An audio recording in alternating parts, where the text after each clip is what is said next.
Guys मु welcome करूची आपण मानकु मिनी ब्लॉग पार्ट 2 रे। तो एठारे आपण मानकु मु देखेबी नेमाळ अच्युतानंद पीठ। एठारे आपण माने प्राय तो गले ज्येष्ठ पूर्णिमा रे ठाकुर को पाखरु दर्शन करि परिबे। बाकी समय रे आपण तो बाहर रहिकी ही ठाकुर को दर्शन करबा को पड़िबो। तो हमें बाहर रहिकी दर्शन करिकी चलिलु आ गोटे मंदिर को माने गोरखनाथ पीठ को। गोरखनाथ पीठ तो आपण माने समस्त जानिथिबे। एठारे विभिन्न प्रकार मानसिक मध्य करा जाय। तो गोरखनाथ पीठ रे आमे आसी फाइनली पहुंची ही गलु। तो पहुंचवा पर ठाकुर को दर्शन मध्य करिदेलु। ठाकुर को दर्शन करियो माने दीप तो जालिबा निहाती ही दरकार। तो मैं एठी दीप जाली चलिली देखिबा को कोन कोन बाहर अछि।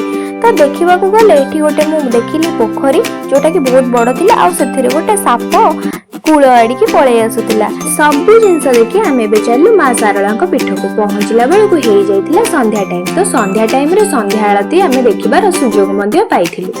सारला पीठ रे संध्या आरती देखी आमे एबे चलिलु चाप खेल जोठी हुए ना आपण माने देखि पारुथिबे सेटारे चाप खेल हुए। तो आमे चलु एबे खाइबाकू। तो खाइबारे खाइलु दहीबरा चाट आ चाउमिन ए सब खाइबा खाइ सारी एबे आमे चलिबु घर को। तो वीडियो टी फुल देखिबा पई आपण माने लॉन्ग वीडियो देखिबा को जम्मारू भी भूलिबेन। तो मु रहली टाटा।